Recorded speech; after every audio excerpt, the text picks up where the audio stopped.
Olá, seja bem-vindo, seja bem-vinda. Essa é a trilha de aprendizado ESG e eu, Débora Iri, estou aqui com uma convidada especial que tem um vasto conhecimento e uma experiência aí em relação aos ODSs, à sustentabilidade e ao ESG. Eu estou aqui com a Rosane Fontoura. Rosane, muito obrigada por ter aceito o nosso convite, por estar aqui conosco na trilha de aprendizado. O prazer é todo meu, pelo convite. É um setor moveleiro e de colchões é muito importante. É o setor que entra dentro das nossas casas, né? E que pode contribuir muito com a agenda dos Objetivos de Desenvolvimento Sustentável e com os critérios do ESG. Isso aí. Nós vimos, Rosane, aqui numa aula anterior, nós falamos sobre os 5 P's. Os 5 P's que dão a base para a Agenda 2030 e que sim, tem convergência e sinergia com o ESG. Vamos lembrar quais são os 5 P's? Vamos lá. P de pessoas, lembrando daquela mandala, gente, desenvolvimento sustentável no centro, e daí vem os 5 P's. P de pessoas, P de planeta, P de prosperidade, o P de paz e o P de parcerias. E a Rosane, ela elaborou para nós, depois eu vou compartilhar com vocês, sobre os ODS e o ESG, num informativo que ficou bem bacana, espero que você confira aí, tá? Então, Rosane, em relação ao P de pessoas e falando sobre os ODSs, como que você relaciona, né, os ODSs desse setor de imóveis e colchões com o P de pessoas? Primeiramente, eu gostaria de lembrar, né, já que a gente tem um pouco aí o aspecto, né, de formativo, que os 5 P's vieram de uma definição de sustentabilidade, que é o Triple Bottom, né? Que para se alcançar o desenvolvimento sustentável, teria que atender às necessidades das gerações presentes, sem comprometer as gerações futuras e tendo como foco, primeiro, a questão das pessoas. Então, People, Planet e Profit, que seriam os 3 P's, seria muito importante. É claro que no dia a dia das empresas, né, a razão de uma empresa existir, ele acaba sendo uma razão de função social, que tem um objetivo de atender, né, a fabricação de produtos, né, necessários naquela região, atendendo a necessidade das pessoas. E uma empresa não pode perdurar, não pode continuar, se não tiver o P do profit, do lucro. Né? É um lucro que é reinvestido na questão das pessoas. E outro P importante nessa concepção do desenvolvimento sustentável é o planeta, é a emergência climática. Talvez seja um dos motivos que a gente esteja escutando tanto o tema do ESG, porque o momento é a preocupação ambiental, social e, no caso ali, a governança. Mas voltando na tua questão, então, a centralidade das pessoas. Quando eu falo em pessoas, eu preciso entender alguns objetivos de desenvolvimento sustentável. O primeiro dele é reduzir a extrema pobreza. Reduzir a extrema pobreza significa, é um objetivo muito difícil de se alcançar, porque nós temos quase 8 bilhões de pessoas no mundo e nós temos aí aproximadamente 3 bilhões de pessoas que vivem nessa extrema pobreza. E viver na extrema pobreza significa ganhar mais ou menos $1,90 por dia, uns 10, 12 reais por dia. Vamos lá. Então eu tenho a questão das pessoas, no aspecto da extrema pobreza. Eu tenho outro problema bem complexo, que é a questão da alimentação, que é a insegurança alimentar, que é o ODS 2. Eu tenho a questão do ODS 3, que é a questão da saúde. Nesse Objetivo de Desenvolvimento Sustentável da Saúde, ele entra diversos desafios que a gente tem na questão, né, de mortalidade infantil, mortalidade materna, a questão de AIDS, a questão de dengue, a questão da epidemia, enfim, né, acidente de trânsitos entrou no ODS 3, um conjunto de metas dentro desse ODS. Aí nós temos uma questão prioritária para a questão das pessoas, é a educação. É o número 4. Depois a gente vai dar algumas dicas aí para o setor, de como o setor pode contribuir com o eixo da educação. Um eixo importante da questão das pessoas tem a ver com a questão de gênero, a questão da mulher. E não vamos esquecer, né, que 60% da tomada de decisão da compra de um móvel está com a mulher. Então, um olhar de gênero nesse setor, ele é importante. Então, espera lá, tomada de decisão para a compra Exato. de um produto, de um móvel, de um colchão, essa decisão, 60% está na nossa mão? Segundo uma pesquisa, né, publicada pela EME, que é dentro da área de vocês aí do setor, ela diz isso, que existe um percentual de 60% mais ou menos que são do gênero feminino que toma a decisão na compra. Bom, daí o que acontece, né? Aí tem mais um objetivo na área social, que é a redução da desigualdade. Então você, fabricante de móveis, fabricante de colchões, como é que você pode contribuir para a redução da extrema pobreza? Como é que você pode reduzir a insegurança alimentar? Como é que você pode ajudar a contribuir, desculpe, com a questão da saúde, a questão da educação, a questão de gênero e a questão da redução da desigualdade? Esse é o grande desafio. Eu tenho certeza que nas organizações aqui que acompanham todo o setor, existem várias práticas junto com as diversas partes interessadas, porque daí, Débora, é bom lembrar um conceito fundamental para chegar na sustentabilidade, que é o da responsabilidade socioambiental corporativa. Uhum. Então, a empresa, quando está ali fazendo o seu negócio acontecer, ela tem que pensar na satisfação das necessidades do que a gente diz das partes interessadas. Aquela palavrinha, né, que a gente usa lá dos stakeholders, as partes interessadas. Afinal de contas, o meu colaborador, que é uma parte interessada, o que eu faço para promover a redução da extrema pobreza, a segurança alimentar, a questão da saúde, a questão da educação, a questão de gênero e a questão da redução da desigualdade do meu público. Meu colaborador, nesse caso, interno. Exato. Que está junto comigo ali na empresa, ali Exato. na fábrica, na indústria. Os RHs de todas as empresas aqui vão elencar várias ações que fazem, que tem ali. Algumas são legais, que diz, a lei diz, né? Que tem que ter o vale-transporte, que tem que ter, dependendo da quantidade de colaboradores dentro da fábrica, eu vou ter que ter um refeitório, né? Tem algumas coisas que são já meio que determinadas. O uso, né, dos EPIs. O uso do IPIs, na questão da segurança, né? Que é a saúde. A educação, a gente sabe, né, o papel, principalmente aqui, Senac, Senai, de cursos de formação que fazem com que aquele colaborador se desenvolva no aprendizado, né? Porque ninguém chega prontinho, né? Todo o colaborador está numa fase de aprendizagem da vida. Então, a empresa ela tem que se responsabilizar para proporcionar com que esse colaborador continue aprendendo, né? O tal do life learning, a vida inteira. Então, na educação, na questão de gênero, né? Quanto por cento eu tenho de gênero feminino na minha indústria, né? E quanto está na liderança? Porque às vezes eu tenho a realidade de uma empresa que tem bastante pessoas do gênero feminino contratada e poucas ocupam o cargo de liderança. Na questão da redução da desigualdade, eu também podia fazer essa reflexão na parte interessada colaborador.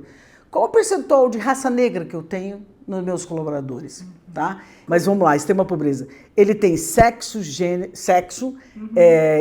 cor, endereço, tá? O que eu quero dizer com isso é que eu tenho, como política de recursos humanos, pensar na questão de gênero. A questão das mulheres da raça negra, essa extrema pobreza, infelizmente, é da cor negra, é mulher. E assim a gente tem que ter esse olhar, principalmente também na questão do endereço, de onde mora esse colaborador, tá? São poucas as empresas que fazem esse olhar, mas a gente tem que perceber se a empresa que eu estou retrata a sociedade. Outro público importante que eu não mencionei, a pessoa com deficiência, né? De repente numa linha de produção X, uma pessoa com deficiência Y não pode dar certo, mas com certeza vai ter uma possibilidade de realização dessa pessoa com deficiência. Mesmo porque acima de 100 colaboradores, e vai passando, a legislação vai dizer que é uma obrigatoriedade ter. E é importante. Pessoas 60 a mais, né? Já é um outro segmento que é importante olhar. Então, essa diversidade da sociedade que está dentro das empresas também tem que ter esse olhar e nessas questões aí que a gente falou do social. Ok, tudo bem, eu faço isso, é minha política né, de recursos humanos dentro da minha organização, só que a responsabilidade social, para se alcançar a sustentabilidade, eu tenho que pensar em outras partes interessadas, em outros stakeholders. Por exemplo, o nosso cliente, né, essa matéria aqui, Móveis e Valor, ela já diz, né, qual é a tendência de como vai ser como é o consumidor no setor. O consumidor está cada vez mais interessado de empresas que têm essa preocupação, não só com o colaborador, mas com todas as outras partes interessadas, que uma das partes interessadas é o meio ambiente. A gente entra ali em seguida no planeta. Então, é fundamental, né, que a empresa olhe para dentro e para fora, e não é só clientes. Outra parte interessada, importantíssima de uma empresa, é a comunidade, né? Comunidade do entorno de onde a indústria está instalada. Exato, a gente tem vários exemplos aqui no estado do Paraná, né, de polos de regiões que a indústria moveleira, principalmente, ela faz ali o desenvolvimento local, né, ela fomenta o desenvolvimento local. E o entorno não é só para fazer o bem, sabe, sem saber para quem. É porque você não tem uma indústria forte se você não tiver uma sociedade forte. Então, a importância de projetos com a comunidade. Compras locais? A compras locais é um momento que a gente pode colocar ou nessa questão de relacionamento com a comunidade, ou que a gente podia também falar que o meio ambiente também é uma parte interessada. Então, por exemplo, quando eu compro, e isso é importante, é uma pegada complexa do setor. Todos os setores têm pegadas, mas uma das pegadas é a pegada hídrica, né, o consumo de água, o consumo energético, pegada da energia, e a pegada que é uma emissão de carbono. Porque como quase sempre as produções são feitas em cidades, né, vamos lá, Arapongas, Araruna, Andirá, enfim, aqui no estado do Paraná, né, Curitiba, enfim, alguns polos, o mercado consumidor não necessariamente está ali do ladinho, né, que bom que se fosse, né, eu faço aqui e produzo ali.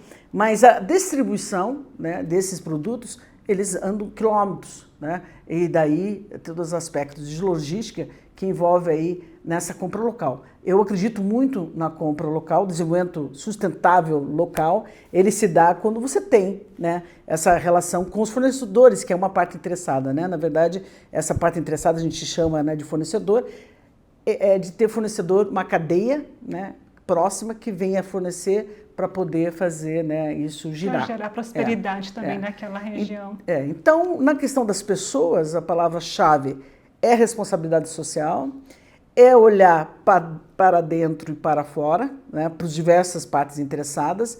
Então, por exemplo, eu tenho, dentro das partes interessadas do setor, os sindicatos, né, o próprio governo. Então, um tem que entender, né, quais são as principais necessidades para, junto, construir o desenvolvimento local, que é refletido por um índice, que é o Índice de Desenvolvimento Humano. IDH. Então, todo o projeto social sério, ele vai fazer isso. Ele vai não só ficar com o objetivo, mas ele vai ter metas e indicadores.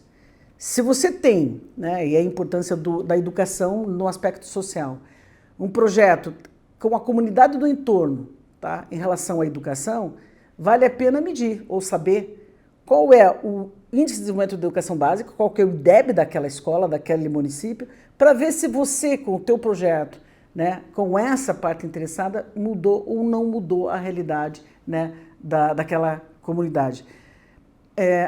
Legal, a sustentabilidade Rosane. precisa de indicadores. Então dá para analisar o impacto da empresa em que ela está tendo ali com a comunidade, né? Essa pegada aí do desenvolvimento local. Tem uma empresa em Maringá que eles têm uma parceria com a Secretaria de Educação do município. E daí acho legal olhar para isso, né? Como que está o IDH antes de começar o projeto, de começar as ações em parceria empresa, poder privado e público, e depois de alguns meses ou de um ano, quais os resultados, né? E se houve acompanhar como que está esse IDH.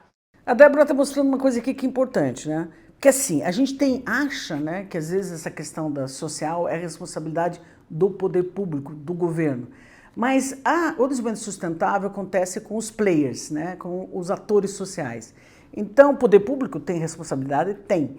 mais as empresas, né, que é o segundo setor, mais as organizações da sociedade civil e mais a comunidade, elas são partes que são importantes para fazer esse desenvolvimento.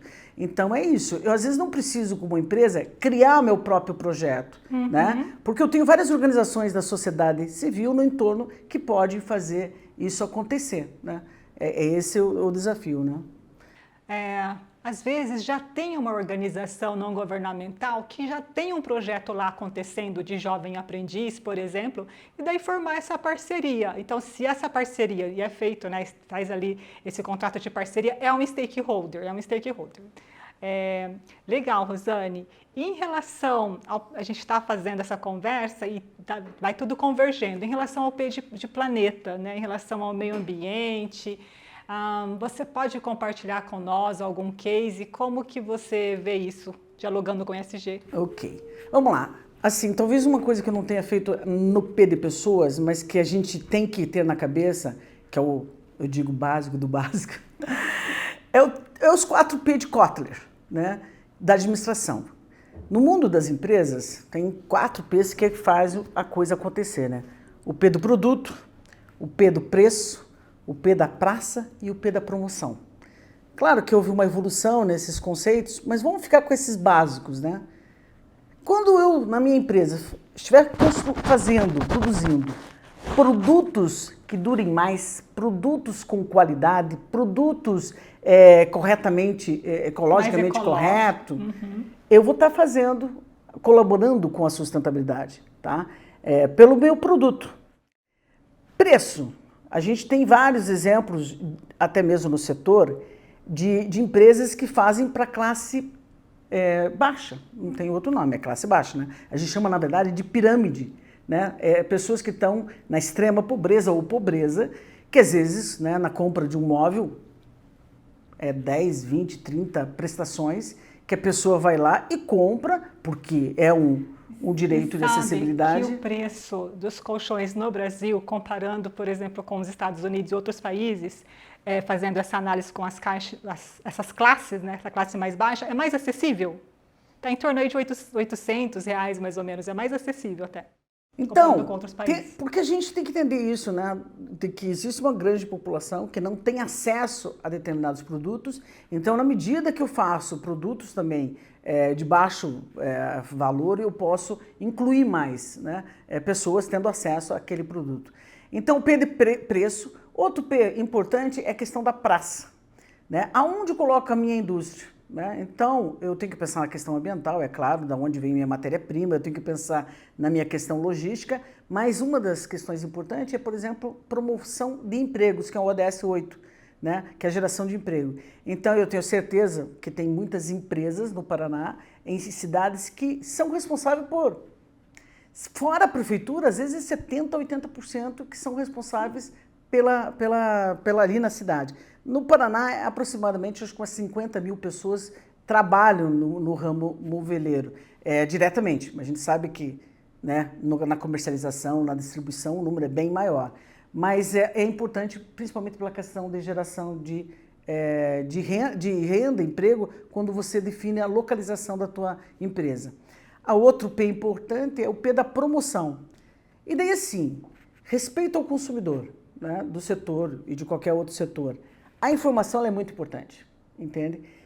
Como eu consigo aumentar a vida do meu objeto, do meu armário, do meu colchão, a durabilidade. Exato. O que fazer com ele depois que termina esse ciclo? Daí vamos entrar na questão ambiental, né?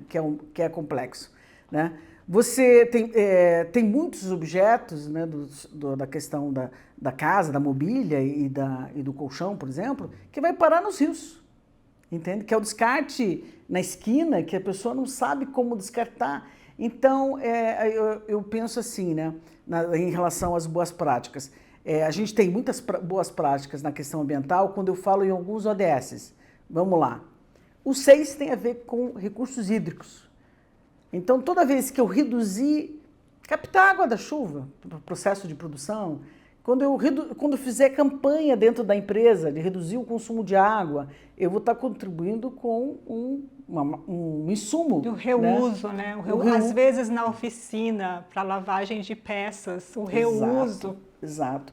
Tudo isso é o objetivo 6 da questão da água. Depois tem o objetivo 7, né? Tenho certeza que todo mundo já está começando a comparar o gasto de energia elétrica com uma placa solar, né? E a instalação.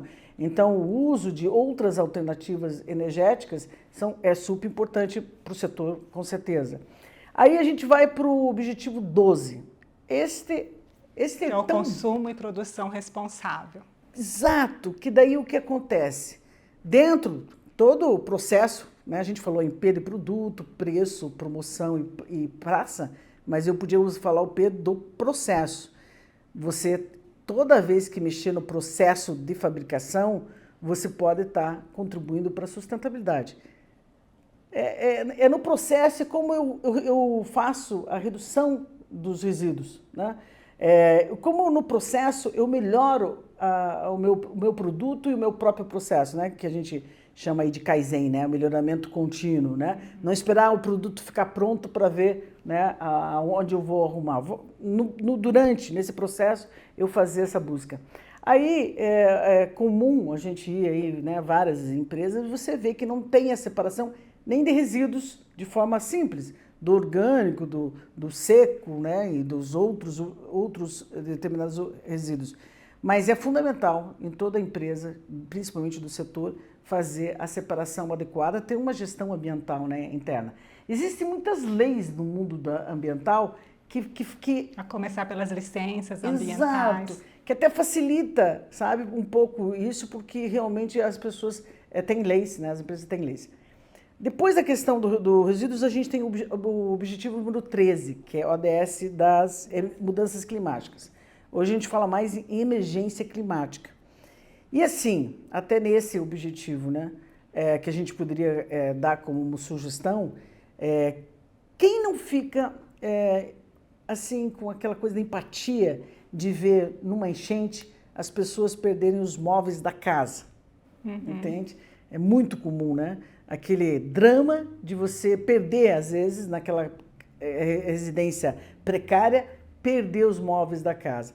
Então, por que não, de repente, ter um estímulo que os próprios colaboradores façam uma brigada, um grupo de apoio em algumas situações emergenciais, às vezes o próprio colaborador perde, né, os móveis. Eu não estou dizendo para a empresa dar os móveis, eu digo criar uma central de doações de móveis para atender essas emergências. Eu, infelizmente, vejo que isso vai ser uma Tem empresas tendência. que, em situações assim, instalam comitês de crise, né, os comitês de crise, a comissão de crise. E tem empresas que já têm estruturado o voluntariado corporativo. Perfeito. E daí, se o colaborador ele faz uma ação de doação, alguma ação com a comunidade, isso entra dentro da carga horária de trabalho dele durante aquela semana, né? Não extrapolando essa carga horária. Esse a gente tem alguns bons exemplos, mas esse olhar das populações periféricas ou próximas a rio, né, que podem perder e perdem, apesar que não precisa estar próximo nem encosta. Quando a empresa tem esse olhar, todos ganham, né, Rosane? Porque se o entorno está prosperando, se as pessoas estão vivendo com mais dignidade, elas irão consumir mais, aquela sociedade irá viver de forma mais pacífica, né? Todos ganham, né? A relação da sustentabilidade é uma relação de ganha-ganha, e é uma relação que muda um pouco o conceito do capitalismo, porque o capitalismo não é um perdendo e outro ganhando, é um com lucro e outro sem lucro. A relação do capitalismo consciente, que é uma proposta que a gente entende viável, é um capitalismo que faz com que sempre o outro ganhe também, porque na verdade você tá criando um ambiente para o consumo. Para o consumo. E nesse caso ali dos móveis, é uma iniciativa às vezes tão simples, porque todo mundo tem em sua casa um móvel que não usa mais, uma coisa que não... Só a dificuldade é a logística de fazer essa doação para quem realmente precisa, né? Aí na questão do 14, tem a ver com os mares, daí você pode dizer, lá em Arapongas não tem mar, lá em Andirá não tem mar, lá em não sei onde está a minha fábrica não tem mar, mas tem rio. e qualquer coisa que for, né, para o rio, ele em algum momento chega no mar. Então, essa preocupação de proteção dos rios, dos mananciais... Resíduos químicos, né? Também fundamental, né? Aí a gente tem o outro lado da questão ambiental, que é por último, e não menos importante, que é a questão da biodiversidade, né? Então, aí a gente sabe, né, que a madeira é uma madeira certificada, é uma madeira que tem uma certificação, mas... Esse segmento é um segmento que tem várias certificações e que busca, né, por essas certificações, porque traz mais confiança também para o negócio. Mercado internacional, você não vai entrar se você não mostrar, né, as suas certificações, principalmente ambientais, né? Me parece que o índice, a gente colocou ali no chat, é quase 98% das empresas têm algum tipo de certificação. Então, é uma tendência super importante do setor se preocupar com a questão ambiental, né? Aí a gente tem, né, não menos importante, ali a questão da paz, que é um elemento importante. O ODS 16. Exato.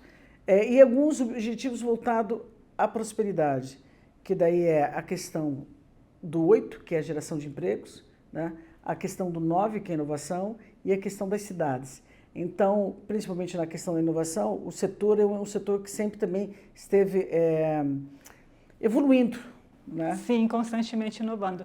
Nós estivemos na feira recentemente, aí mostrou o processo de robotização já sendo implantado nas indústrias, né, para facilitar esse processo produtivo e alocar o conhecimento humano em outras áreas. Esse é um desafio grande, né? Eu fui bolsista no Japão, eu morei no Japão e eu visitava as empresas e não via pessoas. E lá é muito forte a questão da robótica, né? Exato. Então, a robótica, ela tem que, e a inteligência artificial, que também é a tendência, né, que está bombando, ela vai contribuir sempre quando ela não eliminar a possibilidade de geração de emprego, né? Porque senão a gente tem um desafio aí a mais, né? Então, assim, só acontece tudo isso por meio das parcerias, né? Que é todas as partes aí envolvidas fazendo acontecer, né? Mas essa questão que você falou do capitalismo consciente, do empreendedorismo consciente, da valorização do capital humano, né? Começar por aí. Esse olhar, então, para dentro da empresa, para o colaborador, né? Considerando ele como um stakeholder, e esse olhar para a comunidade, estou destacando todos os ODS que você trouxe aqui, dessa relação que a empresa estabelece com o seu entorno, com a comunidade, com seus stakeholders, com os seus fornecedores, com os seus clientes. Estamos já caminhando para o final da nossa fala aqui. Rosane, insights que você poderia deixar para esse segmento, ideias, dicas, que eles possam implementar no negócio em relação aos ODS? Ok, é assim, eu sempre brinco, escolha os ODS de chamar de seu. Não precisa Como é que é? Escolha o ODS para chamar de seu. Não preciso me preocupar com os 17 e sair correndo para... Exato. Não. Eu posso, até o caminho para esse processo todo, vale a pena também conhecer, né, a rede de Pacto Global, que as empresas fazem, são signatárias. Existe, eu já vi que tem umas 10, 11 do Brasil no setor de imóveis, que estão lá, que lá é referência, vale a pena conhecer, porque daí você conhece a empresa e as práticas dela, né, que ela faz para acontecer. Eu recomendo que vocês conheçam o Pacto Global, mas assim, e sempre alinhando com o seu próprio negócio. Entende? Então, por exemplo, quando envolve a parte interessada, eu vou trabalhar só a parte interessada externa, comunidade, porque a parte interessada interna, principalmente os colaboradores, né, isso é muito fácil, já está bem desenvolvido por muitas empresas. Só que às vezes não tem transparência disso. E hoje no ISD, vamos lá, se você quiser e fizer isso acontecer, o ISD são critérios que surgiram lá em 2004, num documento chamado Who Wins Care, aquele que se importa ganha, né, que é a ideia do ganha-ganha, que é importante você divulgar aquilo que você faz. Então, por exemplo, é importante que você tenha ali mapeado o que você faz para o teu colaborador e os indicadores e a colaboração. Rosane, então, para esse setor, quais são os insights, as dicas que você pode trazer para que possa ser implementado no negócio da empresa? Então, primeiro que você não precisa ir para os 17 ODS, que você pode elencar a prioridade, né? Pensar nas partes interessadas, né? Internas, externas. Para isso vale a pena uma reflexão interna da empresa para ver o que é mais apropriado. Cada local é uma realidade, entende? Então eu precisaria entender, e a empresa precisa entender, de todas as possibilidades que ela tem, talvez até um brainstorm com os colaboradores que se interessam, por exemplo, com voluntariado ou com a própria comunidade, e olhar com seus clientes. Os índices da comunidade. Exato, olhar os indicadores, por exemplo, a educação. IDEB? É o tipo do... A gente diz assim, dos 17 ODS, eu digo na verdade, você tem que escolher um para chamar de seu. É a educação. Por meio da educação a gente transforma um país e transforma uma nação. A educação. Tá, sempre esse olhar do interno para a comunidade. Se for interno, treinamento, tudo que promove o desenvolvimento humano, né, as capacitações, cursos com o colaborador, está relacionado ao ODS 4 Educação. Aí olhando para a comunidade, daí olhando os indicadores como o IDEB e IDH, por exemplo. Apoio às escolas municipais, né, a abertura da empresa para determinados acessos ou a uma área de informática ou para conhecer a empresa, né, para atrair interesses dos jovens para a empresa, né, visitas técnicas que pudesse fazer pelas escolas, né, isso é muito poderoso. Porque senão... Os conselhos empresariais. Também participação em Maringá dos tem uma prática assim. O Conselho Empresarial, a Associação Comercial promove lá um dia onde os empresários recebem o jovem aprendiz e passam um dia ali, uma visita técnica na empresa. A valorização das mulheres, a diversidade de gênero, que é uma coisa que está bombando porque é uma realidade. Lembra que a gente falou? A gente tem que ser o retrato da sociedade. A sociedade não é composta só de pessoas brancas, etc. Tal. Você tem que ter um espaço inclusivo, porque o teu cliente é também plural. O seu cliente tem que se ver, né? Ela tem que se ver. E não só se ver na linha de produção em determinados cargos, tem que ver desde a direção e assim por diante, né? Então a diversidade é um dos itens mais importantes aí que a gente tem visto na questão do social, né? E daí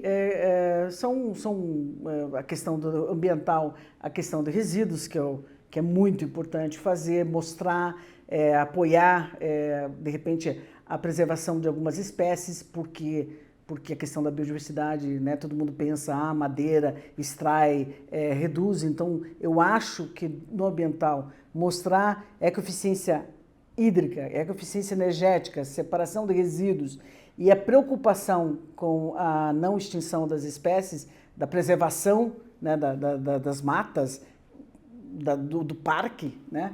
A gente tinha aqui em Curitiba alguns parques que são apoiados por indústrias, as pessoas às vezes não sabem. As APPs, né? As áreas de preservação permanente. E às vezes até parque municipal, até praça e parque municipal. Você pode chamar na tua cidade, se for uma cidade pequena, você pode adotar a praça. Né? Você pode ir lá investir. Não é porque é público que é a prefeitura que tem que fazer. Né? Experiência de Japão, Europa, era comum as indústrias, as empresas fazer banco para as pessoas sentarem na praça, entende? E coisas que possam...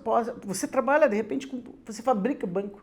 Às vezes a própria indústria fabrica. Diversifica o negócio. Você divulga o teu produto colocando ele em espaços públicos, entende? E assim por diante. Por exemplo, doação de imóveis na área de hospitais públicos, de asilos, sabe? O meu negócio é móveis, por que não doar um percentual pequeno lá de produtos, matéria-prima para as organizações da sociedade civil, para as escolas e assim por diante. E comunicar isso, né? Porque hoje o consumidor, quando ele percebe que a indústria, que a empresa, ela tem ações com a comunidade, isso é um diferencial atrativo.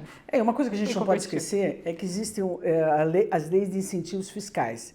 Então, a empresa pode destinar do lucro devido, tá, 1% para a questão da criança, até 9%. E você tem uma sominha ali, que é de 3% a 6% que você faz. Eu estou misturando pessoa física com jurídica. Vamos pensar na pessoa jurídica. É 1%, que ela pode, do lucro real para as causas do município. Ela pode apoiar a causa da criança, a causa do idoso, ela pode a questão da cultura, a questão da pessoa com deficiência, que se chama Pronas, é um programa chamado Pronas. Pronon é a questão oncológica. Eu não tenho hospital oncológico na minha cidade. mas provavelmente você tem algum que a tua população vai ter que ir lá. Então, apoiar os hospitais e a lei de esporte, né, que você também pode fazer, contribuir. Enfim, o investimento social privado das indústrias, das empresas, eles também podem ser feito por meio dessa destinação que fica fácil, entre aspas, né, porque são recursos que já iria, né, para o governo, e daí faz essa alocação local, né? Que é uma questão que vale a pena conhecer e assim por diante. Mas é um mundo a conhecer e fazer, e eu tenho certeza que centenas de práticas, né? Eu estou vendo aqui a publicação, né, do Móveis de Valor, que tem bons exemplos. Eu identifiquei lá a JB Bechara, que alinha alguns ODSs e faz aqui, a gente mesmo tem no próprio Paraná e outras empresas aqui que fazem isso acontecer. E é um processo que vai levar um tempo, mas é irreversível. Sustentabilidade é a continuidade, né, dos nossos negócios e da nossa vida, né? Yes, do negócio e da nossa vida. Então, estamos chegando ao final da nossa entrevista. Quero agradecer aqui a Rosane Fontoura por ter aceito o nosso convite. E você continue aqui conosco. Rosane, eu quero que você deixe para nós uma frase final, uma frase sua aí. E você continue aqui conosco. Tem as atividades aí complementar, tem o material complementar para você ver depois. Confere aí e vamos juntos aqui na trilha de aprendizado ESG. O que eu posso dizer, né? Eu acho, assim, acredito muito na potência da transformação e da criatividade das pessoas em todos os momentos, a gente vive algumas crises que não vão ser resolvidas de uma hora para outra, nem por uma determinada segmento, nem poder público, nem as empresas, né? Organizações da sociedade civil e pessoas. Só vai haver a mudança se todos estiverem alinhados a um objetivo comum, que a gente precisa definir qual é, dentro da organização de vocês, o principal objetivo para ser alcançado e fazer a coisa acontecer, porque a gente tem que parar de falar, né? Claro que a gente precisa falar, mas parar de falar e fazer mais. Então, toda a iniciativa vale a pena quando ela tem um objetivo maior, que é a transformação. Yes! Muito obrigada! Continue aí nos estudos. Até a próxima e bye bye!